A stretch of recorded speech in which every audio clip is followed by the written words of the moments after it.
Well, thanks everyone who watched my last video. It's been a few days, but it's really great to know that so many people care and want to learn about Ukraine. Um, I'm sorry we had to meet under such dire circumstances, but if you're watching this, I'm glad you're back. First of all, if you know or know of a volunteer group or or that's going to Kherson to help down there, please message me in the comments or on the Why Ukraine Facebook page. What I want to do right now is just give you some quotes from the Ukrainians who I've spoken to this week. So to begin with, it was the hardest day since the war began. That's what one of my students said. You understand that they will do anything, meaning the Russians. People, animals lost their houses, and I watched a TV show in Europe, and they were saying it was Ukraine. And she was right. If the orcs are willing to do this despicable act out of the many that they've done, I think we know what's going to happen next if they're not stopped. And I'm going to talk about that in another video. And then, you've got the mainstream media in Europe and, the USA and the various Western governments, blaming each other. What reaction? Saying, we don't know who did it. We're not certain who's to blame, like there's some kind of equality in that statement. I mean, you have, on the one side, a congenitally compulsive liar who's lied time and time again, and on the other side you've got Ukraine. So shame on the Western news, shame on my United States government. It's just disgusting. So moving on, talking about the Red Cross, time and time again Ukrainians told me, we're just disappointed. Now, keep in mind there is a Ukrainian Red Cross, and they've put out a statement on Facebook saying they're not a part of the rest of the Red Cross. But we're talking about the International Red Cross here. And they're just worthless. They're worse than worthless, actually. They're supposed to be going into these exact conflict zones on both sides. And guess what? The Red Cross is in Belgorod right now, in Shebekino, and they've got this set up, handing out food. They have empty beds for people, But what about the Russian-occupied flooded areas? Well, there's no help for those people, and there's no effort to help those, international effort or anything like that. In fact, the orc army is only offering evacuations to those with Russian passports, for obvious reasons. Basically, they want all Ukrainians to die, and they've said that many times. And then there's the UN, the United Nations. Where were they this past week when all this was happening? So one of my students this week, I believe it was on Wednesday, said the only thing stupider than the Russian orcs is the UN. Yeah. So like the day the dam was blown up, here comes this website. They declared Russian Language Day.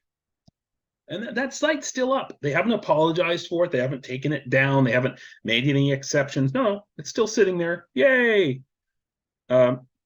And then they had this, did Ukraine do it or not debate at the UN, where Russia, and I hate even saying that word now, got an equal platform and got to pretend like their statements have equal value to Ukraine's in any way, shape, or form. So somebody taped this. I don't know how many of you got to see this. Somebody taped this to a couple of UN cars in Kiev. because they do have an office there. You can see these cars. These cars, where should they be? They should be in Kherson right now, but they weren't. Okay, this is June 7th. They're sitting there in Kherson while they debate what to do. And I think they were being far too polite. It should have been spray paint, not taped on the cars. Um, so clearly the UN is a useless organization. That's a direct quote from multiple students of mine this week. So that's what the Ukrainians are asking right now. Where is the UN? Where is the US? Where is the EU? Why aren't they helping here already? It's the greatest ecological disaster in Europe since Chernobyl, and they're quibbling over who done it. Yeah. So another of my students said this week, I've seen a lot of dumb and corrupt people, but it's hard to compare with Tucker Carlson. I will no longer say that name from now on. It's now Fucker Carlson. And if you don't like it, talk to Elon. If you want to talk about a guy who's gone from Batman to Lex Luthor. But one of my students this week asked, why, if this guy, or why, I should quote it directly, why, if he's been fired from 3 respected TV networks, does he still have so many followers? And I had to explain how America has been corrupted by 3 decades of propaganda since the removal of the Fairness Doctrine under Ronald Reagan, and how the FCC allowing media monopolies like Clear Channel and Fox News and the networks, people like Rush Limbaugh, pretty much exactly what's happened in Russia since Putin, and in Hungary since Orban, for example.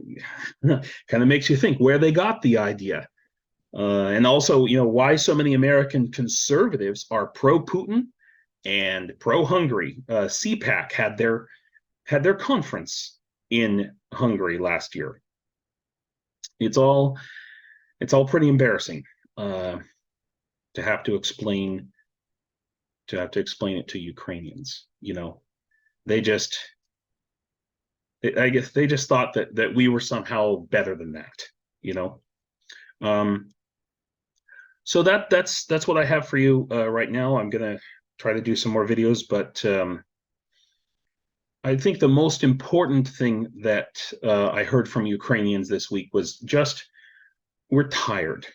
We are tired. I heard it over and over. Maybe some of you in the United States or in the EU, Australia, wherever you are, you've had war fatigue, where you're just tired of it, or people who just can't pay attention to it anymore. Yeah. So just imagine if your country was actually in that war that you're tired of, now how tired would you be? We're tired of having to hide in shelters every night. Tired of living under threat almost constantly. I'm tired. Even Ukrainians I know who are in other countries, and this really concerns me the most. They've had to tune out from the war just to be able to function in their day-to-day lives. I have students who are working in Kyiv and Sumy and Odessa, but also all over the world, and they're doing all kinds of amazing things, most often for US companies, and they're just trying to cope with this situation at the same time, working a full-time job. But it makes sense. You can only handle so much for so long. But that's why what you're doing right now, watching this video, is just so important for all of us. So this is where I ask you to please like and subscribe, because it's important. But also share this video and all the videos and links you can about what's going on here.